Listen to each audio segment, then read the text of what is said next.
श्रीमद्भागवत महापुराण स्कंद 6 अध्याय 13. इंद्रावर ब्रह्महत्येचे आक्रमण. श्री शुकाचार्य म्हणतात, दानशूर परीक्षिता वृत्रासुराच्या मृत्यूमुळे इंद्राशिवाय तिन्ही लोक आणि लोकपाल त्याच क्षणी निर्भय होऊन अत्यंत प्रसन्न झाले. नंतर देव, ऋषी, पितरभूत, दैत्य आणि देवांचे अनुयायी आपल्याला लोके निघून गेले. त्यानंतर ब्रह्मदेव, शंकर आणि इंद्र इत्यादी सुद्धा निघून गेले. राजाने विचारले, मुनिवर्य, इंद्राच्या विषण्यतेचे कारण मी ऐकून इच्छितो. वृत्रासुराचा वध झाल्याने सर्व देव सुखी झाले. मग इंद्राला दुःख होण्याचे कारण काय? शुकदेव म्हणाले, वृत्रासुराच्या पराक्रमाने जेव्हा सर्व देव आणि ऋषी भयभीत झाले होते तेव्हा त्यांनी त्यांच्या वधासाठी इंद्राला प्रार्थना केली. परंतु ब्रह्मदेवाच्या भीतीने तो त्याला मारू इच्छित नव्हता.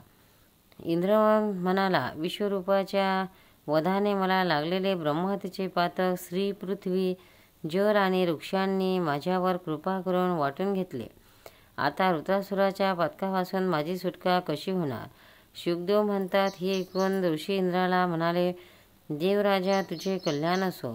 आम्ही तुझ्याकडून अश्वमेध यज्ञ करून घेऊ. तू भिवू नको. अश्वमेध यज्ञाने सर्वांचे अंतर्यामी सर्वशक्तिमान परमात्मा नारायण देवाची आराधना केली असता जगाच्या वधाच्या पापापासूनही तू मुक्त होशील. देवराज भगवंताच्या नामसंकीर्तनानेच ब्राह्मण, पिता, गाय, माता, आचार्य इत्यादींच्या इच्छा करणारा, महापापी, कुत्र्याचे मांस खाणारे चांडाळ आणि कसाईसुद्धा शुद्ध होऊन जातात. त्या अश्वमेध नावाच्या महायज्ञाचे आमच्याकडून श्रद्धापूर्वक अनुष्ठान करविले असता ब्रह्मदेवापर्यंत सर्व चराचर जगाच्या हत्येच्या पापाने सुद्धा तो लिप्त होणार नाहीस. मग या दुष्टाला दंड देण्याच्या पापापासून सुटकाची काय कथा? शुकदेव म्हणतात, ब्राह्मणाने असे सांगितल्यामुळे इंद्राने वृत्रासुराचा वध केला. आता तो मारल्या गेल्यानंतर ब्रह्महत्या इंद्राकडे गेली. त्यामुळे इंद्राला त्रास सहन करावा लागला.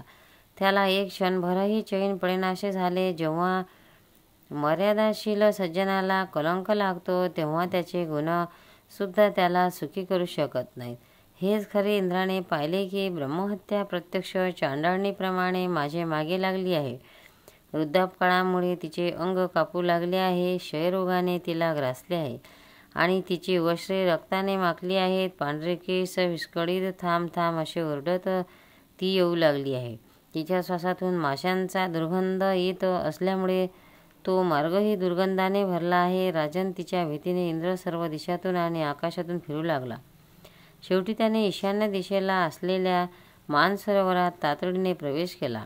मानसरोवरातील कमळाच्या तंतूमध्ये लपून 1000 वर्ष राहून तो विचार करू लागला की ब्रह्महत्येपासून आपली सुटका कशी होईल. तो अग्नीच्या मुखातून भोजन करीत असल्यामुळे व आता पाण्यात राहाल असल्यामुळे त्याला काही खायला मिळत नव्हते. कारण अग्नीला पाण्यात जाता येत नव्हते. तोपर्यंत राजा नहुष विद्या, तपश्चर्या आणि योगबळाच्या प्रभावाने स्वर्गाचे राज्य करीत राहिला. परंतु संपत्ती आणि ऐश्वर्याच्या मदाने जेव्हा त्याला इंद्रपत्नी सचीची अनाचार करण्याची इच्छा झाली तेव्हा सचीने त्याच्याकडून ऋषीचा अपमान करवला आणि त्याच्या शापाने त्याला शाप केले. त्यानंतर जेव्हा भगवंताचे ध्यान करण्याने इंद्राचे पाप नाहीसे झाले तेव्हा ब्राह्मणाच्या बोलण्यावरून तो पुन्हा स्वर्गलोकी गेला. कमळात राहणारी लक्ष्मी इंद्राचे रक्षण करीत होती आणि ईशान्येच्या अधिपती रुद्र याने त्याचे पाप निस्तेज केल्यामुळे ब्रह्मवधाचा इंद्रावरील प्रभाव नाहीसा झाला. परीक्षिता, इंद्र स्वर्गात आल्यानंतर ब्राह्मणांनी तिथे येऊन भगवंताच्या आराधनेसाठी इंद्राला अश्वमेध यज्ञाची दीक्षा दिली. जेव्हा वेदवक्त्या ऋषींनी त्यांच्याकडून अश्वमेध यज्ञ करविला आणि इंद्राने त्या यज्ञाने सर्व देव स्वरूप भगवंताची आराधना केली तेव्हा तिच्या प्रभावाने वृत्रासुराच्या वधाचा तो अत्यंत मोठा पापाचा ढीग समूळ नाहीसा झाला. जसे सूर्योदयामुळे धुके नाहीसे होते तेव्हा मरीची इत्यादी ऋषींनी त्याच्याकडून विधीपूर्वक अश्वमेध यज्ञ करवला।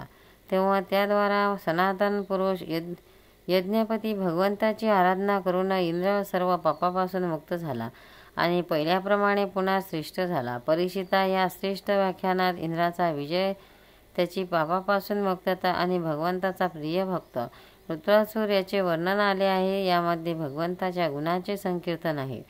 हे सर्व पापांना धुवून टाकणारे आणि भक्तिभाव वाढवणारे आहे।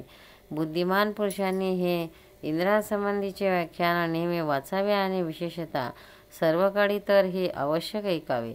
हे धन आणि यश वाढविते, सर्व पापापासून मुक्त करते, शत्रूवर विजय मिळवून देते, तसेच आयुष्य आणि मंगल याची अभिवृद्धी करते। गोपाल कृष्ण भगवान की जय। भक्तांनो, व्हिडिओ आवडल्यास व्हिडिओला लाईक करा, शेअर करा, सबस्क्राईब करा, तसेच बाजूला असलेल्या बेलवर क्लिक करा, म्हणजे याच्यापुढील सर्व व्हिडिओ तुम्हाला सर्वात आधी मिळत जातील। जय श्री कृष्ण।